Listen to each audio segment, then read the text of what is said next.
Good evening, ladies and gentlemen, and welcome to the pre-fireworks concert presented by your Coralville, Iowa City Community Band. Starting with the 4th of July parade and ending with the always fantastic fireworks show, Coralville knows how to wish our nation a happy birthday. Thanks to all who have made these events possible. A little interesting aside here, during the parade today, the band was picked as the most patriotic entry in the parade. Heck of a deal. Our band director, Mr. Robert Med, likes to start our concerts with the national anthem, a particularly appropriate choice for this day. All who are able, please stand and join us in the Star-Spangled Banner.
Your Coralville Pride Community Band is one which is steeped in tradition. And one of those traditions is that we always play the Thomas L. Davis composition, the Iowa City Community Band March, which we renamed for this occasion, the Coralville My Parade is Bigger Than Your Parade Community Band March.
For generations, the members of the various branches of the United States Armed Forces have stood ready to answer their country's call whenever the need arose.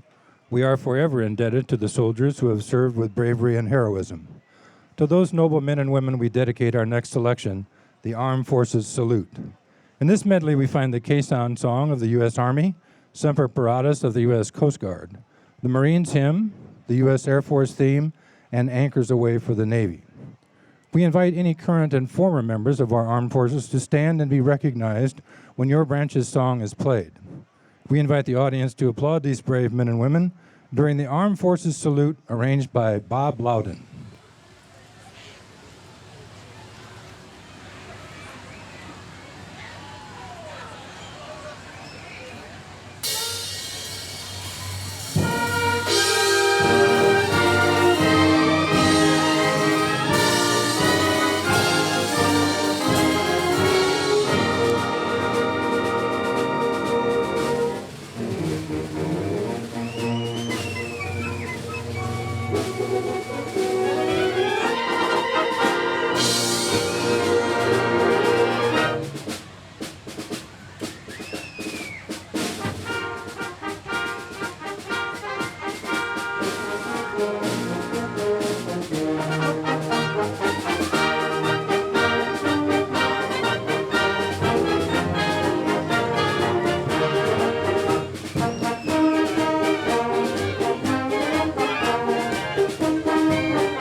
The Liberty Bell was written for Sousa's unfinished operetta, The Devil's Deputy, but financing for the show fell through.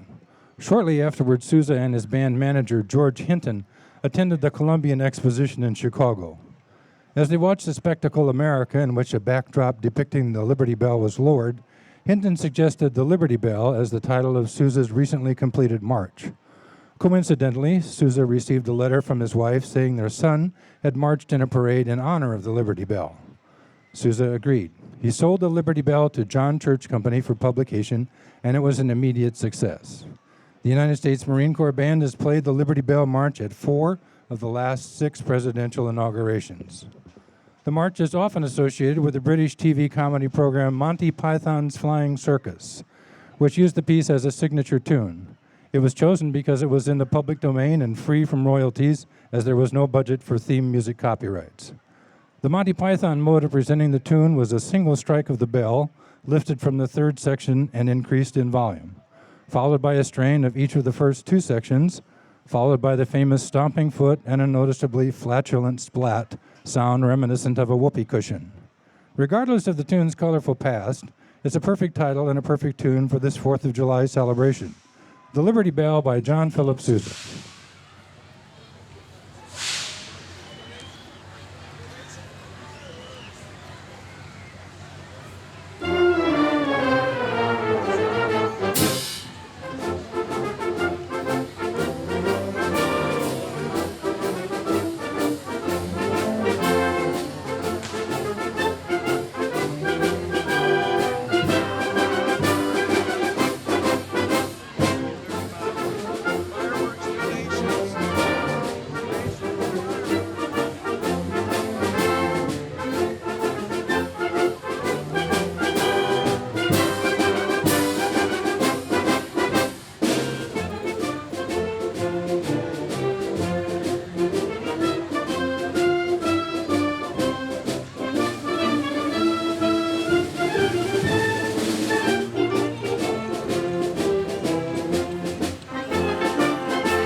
America the Beautiful is a classic American patriotic song. The lyrics were written by Catherine Lee Bates, and the music was composed by church organist and choir master Samuel A. Ward. Bates originally wrote the words as a poem, Pike's Peak, first published in the 4th of July edition of the church periodical The Congregationalist in 1895. At that time, the poem was entitled America for publication. Ward had originally written the music Materna for the hymn O Mother, Dear Jerusalem in 1882, though it was not published until 1892. Ward's music combined with the Bates poem was first published in 1910, entitled America the Beautiful. Our arrangement by Carmen Dragon is considered by many to be the best treatment of the tune for concert band. Dragon was born in Antioch, California. He was very active in Pop's music conducting and composed scores for several films, including the original 1956 version of Invasion of the Body Snatchers, which I submit is the best of the three versions of this film. Just saying, it's my favorite. Dragon's version of America the Beautiful does a masterful job of conveying the highly emotional content of this patriotic classic. America the Beautiful, arranged by Carmen Dragon.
Henry Fillmore was a man of great talent as well as humor. While conducting his bands, apparently no one enjoyed his performance more than Fillmore himself. Fillmore had problems picking a title for our next march. His band was giving a series of concerts at the local zoo, so he would introduce the new march as the Cincinnati Zoo one day. The following day, the band was working at an exposition, and he would call it the Pure Food and Health March in that location. Had this march been composed in today's toy store way of thinking, it might have been entitled Americans Are Us, but since it represents an era of more gracious grammar, Fillmore chose the more correct Americans We.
Clark Grunman composed The Blue and the Gray in 1961.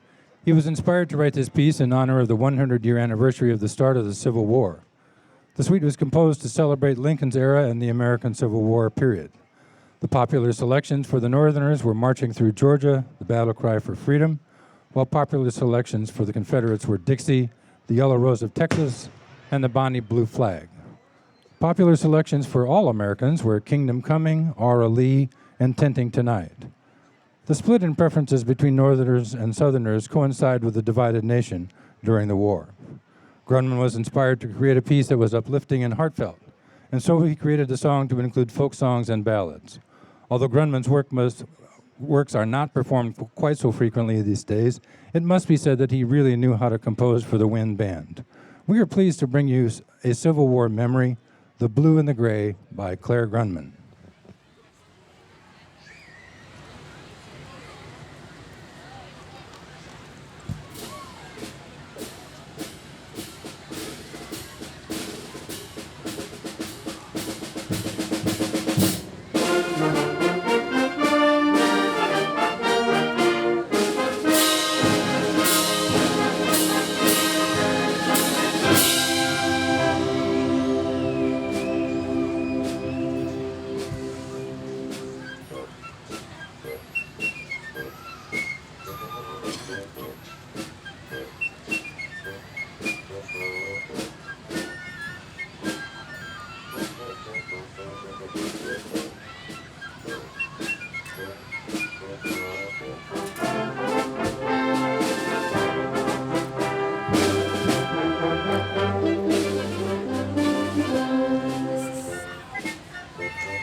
The genius of Walt Disney has touched everyone's life. Because of his wit and ingenuity, all of us possess many happy recollections of joyful experiences from the film world as well as from TV. Disney was even responsible for changes in our speech patterns. He gave us Fantasyland on Disney TV shows, and then he gave us Annette Funicello and the Musketeers to change the meaning of Fantasyland forever. At least for some of us who were about 12 when she showed up. That could be too much information. But change was inevitable. Annette grew up and the Disney empire expanded far beyond Walt's wildest dreams. Still, one thing remained the same, and that was the Disney studio commitment to the highest level of animation. In our Disney medley of tunes from recent animated features, we have a delightful montage of 6 hit Disney songs from the 3 blockbuster movies. Songs included are Under the Sea and Part of Your World from The Little Mermaid, Beauty and the Beast and Be Our Guest from Beauty and the Beast, and Friend Like Me and Whole New World from Aladdin. Noticing that one of the tunes in the Disney medley is entitled Friend Like Me reminds me of an interesting news item that caught my eye this past week. It seems that a skeptical anthropologist was cataloging South American folk remedies with the assistance of a tribal elder who indicated that the leaves of a particular fern were a sure cure for any case of constipation. When the anthropologist expressed his doubts, the elder looked at him in the eye and said, "You have to realize that with fronds like these, you don't need enemas." Wait for it. 1, 2. Okay, here it comes. Yep. No question. That was a bomb. I feel that I have strayed a little from the main reason for the announcement, and that is to express our hope that you enjoy some familiar movie hits, which we find in the Disney Spectacular arranged by John Moss.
E. Bagley was a euphonium player who wrote a number of marches, but of those only one turned out to be long-lasting. As a one-hit wonder, however, it was a biggie. National Emblem March remains one of America's most popular marches, second only to Sousa's Stars and Stripes. The first strain borrows its first principal theme from our national anthem, proving once again the value of high-quality plagiarism. The second strain is almost as well known. Should you know the vocal version that my father used to sing, a version which refers to the posterior appendages of lower primates, you might want to keep that to yourself, because this is a family concert. National Emblem by E. Bagley.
John Edmondson is a contemporary composer who has a very good idea of what the wind band is supposed to sound like, and he is capable of delivering quality music for any age performer.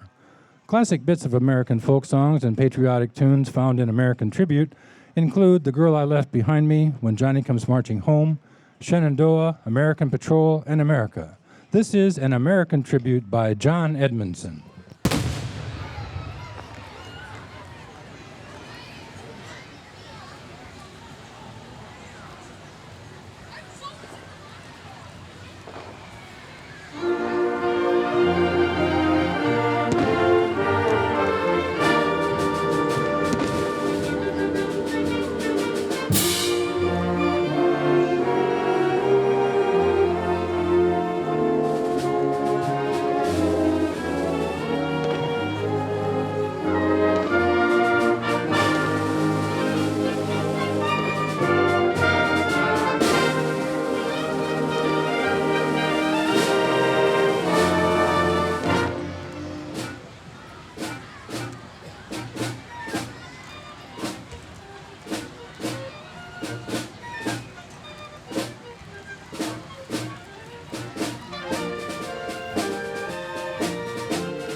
It's time to watch the western sky as the city of Coralville prepares to light them up. It's always a terrific show.